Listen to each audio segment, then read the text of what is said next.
2009 সালের 25 মে ভয়ঙ্কর ঘূর্ণিঝড় আইলার আঘাতে লণ্ডভণ্ড হয় উপকূলীয় এলাকা।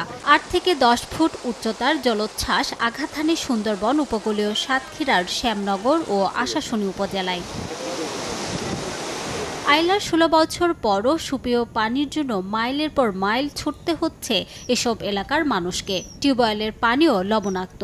ঘূর্ণিঝড়ের পর সরকারি বেসরকারি উদ্যোগে কাজের বিনিময়ে খাদ্য প্রকল্পের কাজ শুরু হলেও এখনও তা বন্ধ। এছাড়া ক্ষতিগ্রস্ত বেড়িবাঁধগুলো পুরোপুরি সংস্কার না হওয়ায় এখনও ঝুঁকিতে এ জনপদের মানুষ। হুমকির মুখে চিংড়ি ঘের আর ফসলের ক্ষেত। খাবার পানির কষ্ট, তারপরে রাস্তা ভেড়ি এখনো পর্যন্ত বাদ বন্দিতে মাটি ছুটি দেয়নি। 10 কিলোমিটার পথ হাঁটি যেতে হয় পানি আনতে।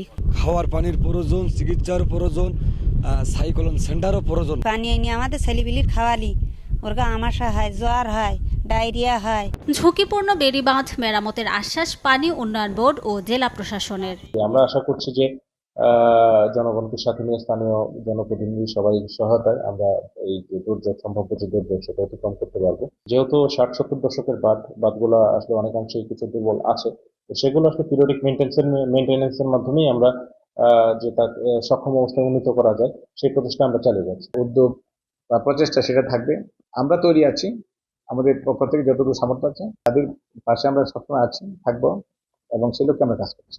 ঘূর্ণিঝড় আইলার আঘাতে সাতক্ষীরায় 73 জন মানুষ প্রাণ হারান। সময় সংবাদ, সাতক্ষীরা।